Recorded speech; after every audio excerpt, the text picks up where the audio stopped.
యేసు ప్రభు యొక్క శిష్యులు వారి జీవిత విధానంలో దేవుని యొక్క పునరుద్ధానానికి సాక్షులుగా ఉండటానికి వారు ఇష్టపడ్డారు. దేవుని నామానికి మహిమ కలుగునుగాక. అపోస్తుల కార్యాలు 4వ అధ్యాయంలో 33వ వచనాన్ని మనం దేవుని వాక్యాన్ని చదువుకుందాం. అపోస్తలులు బహుబలముగా ప్రభు అయిన యేసుక్రీస్తు యొక్క పునరుద్ధానం గురించి సాక్ష్యం ఇచ్చారు. అందరు బిగ్గరగా చప్పలు కొడదాం. హల్లెలూయా. మొట్టమొదటిగా మగ్దలేనే మరియ చూసింది, తర్వాత పేతురు యోహానుకి తెలియజేసింది, ఆ ఇద్దరు శిష్యులు 10 మంది శిష్యులు తెలియజేశారు. వారందరూ ప్రభు అయిన యేసుక్రీస్తు వారి యొక్క పునరుద్ధానాన్ని విశ్వసించారు.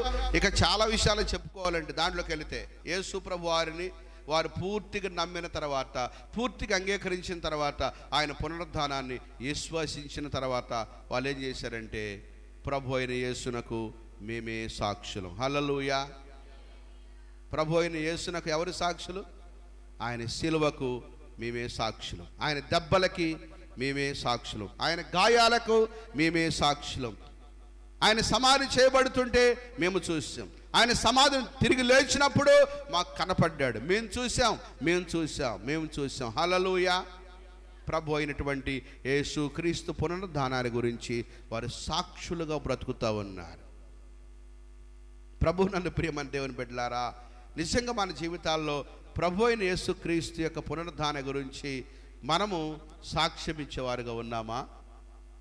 అమ్మా, ప్రభువుని గురించి సాక్ష్యం ఇస్తావా? ఏ సాక్ష్యం ఇవ్వాలయ్యా? ఒత్తిడి మీదకు వచ్చి పడుతుంది గవర్నమెంట్ నుండి, కనుక మేము సాక్ష్యం ఇవ్వలేము, మా కార్డులు పోయేటట్టుంది. ఆధార్ కార్డులు కూడా పోతాయి. ఆధార్ కార్డు పోయి చూసుకున్నావు, కానీ ఆధారమైన దేవుని విడిచిపెట్టావే. వాక్యం సెలవిస్తూ ఉంది, నీకు ఆధారమైన, నీకు మూలమైన, నిన్ను పుట్టించిన నీ దేవుని మర్చిపోకుండా నీ సృష్టికర్త అయిన దేవుని విషయంలో నువ్వు జాగ్రత్తగా నీ విశ్వాసాన్ని కొనసాగించగలవా? ఎంత భయపడుతున్నావు? నువ్వు సాక్షిగా జీవించగలవా? కరెక్ట్గా ప్రాణం మీదకి ఒత్తిడి వస్తే ఇలా ఎంతమంది యేసు ప్రభువుని నమ్ముకుంటారో. దేవుని నామానికి స్తోత్రం. ఏట పోతలను కోసిన నీకు రారు. నువ్వు కోసుకుంటే కోసుకోవయ్యా, నువ్వు తిను. అక్కడికి వచ్చి మమ్మల్ని ఏం చేస్తారు?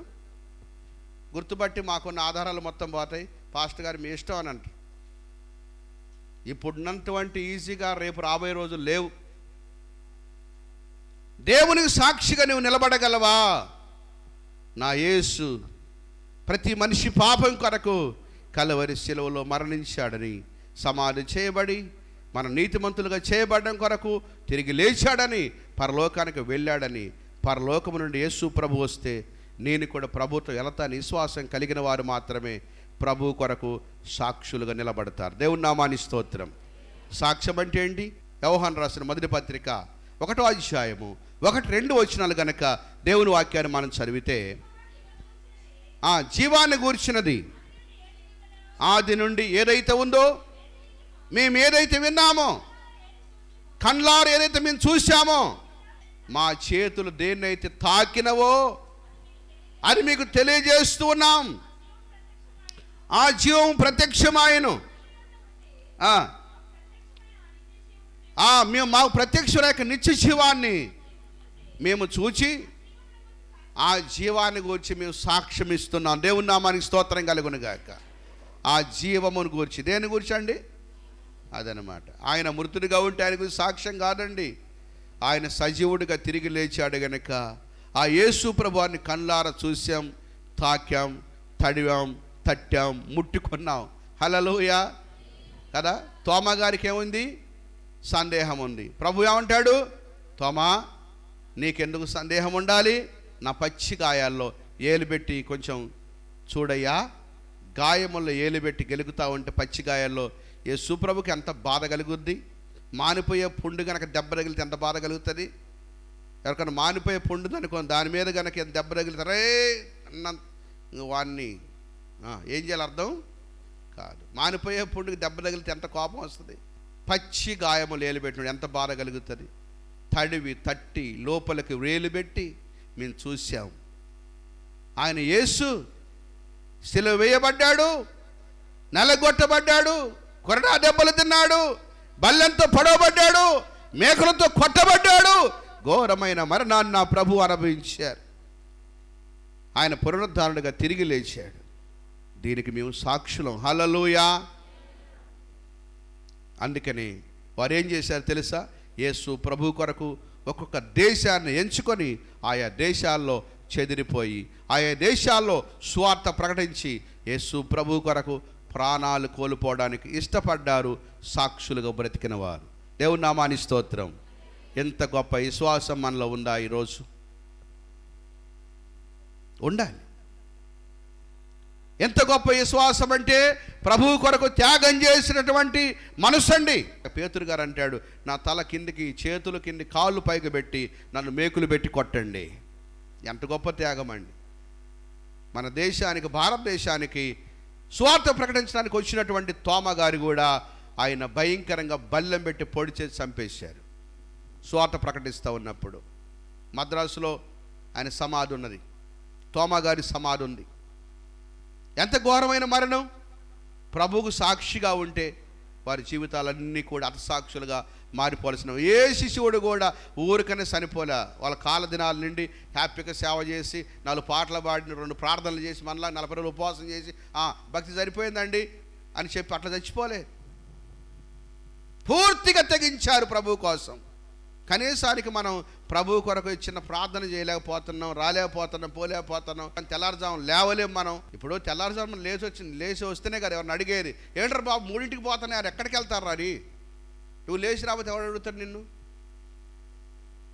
లేచి వస్తావంటే ఏమంటారు చెప్పండి? 3ంటికి లేస్తే నేను 3 గంటలు లేచారు, 3 గంటల మైకు పెట్టారు, 3 గంటల పాటలు ఏంటి, 3 గంటల వాక్యం ఏంటి? ఇవాళ ఏంటి అసలు? ఇవాళ యేసుక్రీస్తు వారు తిరిగి లేచిన రోజయ్యా. దేవుని నామానికి స్తోత్రం. నీ ఒక్క మాట చెప్పడానికి ఒక ఆస్కారం దొరుకుతుంది, ఒక ఆధారం దొరుకుద్ది నువ్వు లెగిస్తే. హల్లెలూయా. కానీ కనీసం నిద్ర మత్తునుడు మేలుకొని లేని భక్తులారా, మహానుభావులారా, మహాశైలారా, మీరేనా మరణాన్ని ఓడించే సైతాన్ని మూలమూడగొట్టేది? దాన్ని తన్నాలంటే భక్తి చేసినదిగా రోషంగా పౌరుషంగా చేయాలి. లేకపోతే మానేయండి. పౌరుషంగా చేయండి భక్తి. ఎన్ని గంటలు లేవాలా, ఎప్పుడు ప్రార్థన చేయాలి, ఎప్పుడు సంఘంతో ఉండాలి, ఎప్పుడు ఆరాధనలో ఉండాలి, ఎలా దేవుని కొరకు వాడబడాలి, ఖచ్చితంగా భక్తి చేయండి. పడితే ముక్కు ఊడిపోయినట్టు చేస్తే దానివల్ల సుఖం ఏమని చెప్పండి? కాబట్టి భక్తి ఖచ్చితంగా చేయాలి. మనం భక్తులైనటువంటి వారు సాక్ష్యం చెప్పి ప్రభు కొరకు సాక్షులుగా మారిపోయిన చరిత్ర గ్రంథాలు మనకు తెలియజేస్తున్నాయి. దేవుని నామానికి స్తోత్రం. పేతురు గారు అలాగే యాకోబు ఖడ్గంతో చంపించబడ్డారు. బైబిల్ ఒక్కొక్క పేజీలు మనం అపోస్తలకు తిరగేస్తూ ఉంటే ఆ కార్యాలను అయిపోయేసరికి అపోస్తల పని కొలాప్స్ అయింది. ప్రభువు కొరకు సాక్షులుగా మారిపోయిన సంగతులు కనపడుతున్నాయి. క్రైస్తవం అంటే నవ్వుకోవడానికి కాదు, ముచ్చట్లు పెట్టడానికి కాదు, లేకపోతే ఇంకా లోకల్ రాజకీయాలు చేయడానికి కాదు. నిజమైన ఖచ్చితమైన సాక్షులుగా ప్రభువు కొరకు మనం బ్రతుకుదుముగాక. చెప్పండి ఆమేన్. హల్లెలూయా. బలో యేసు మహారాజుకే. కనుక పునరుద్ధానం అని చాలా ప్రాముఖ్యమైంది. ఆలోచన చేత నన్ను నడిపిస్తావయ్యా, నీ ఆత్మ చేత నన్ను వాడుకుంటావయ్యా.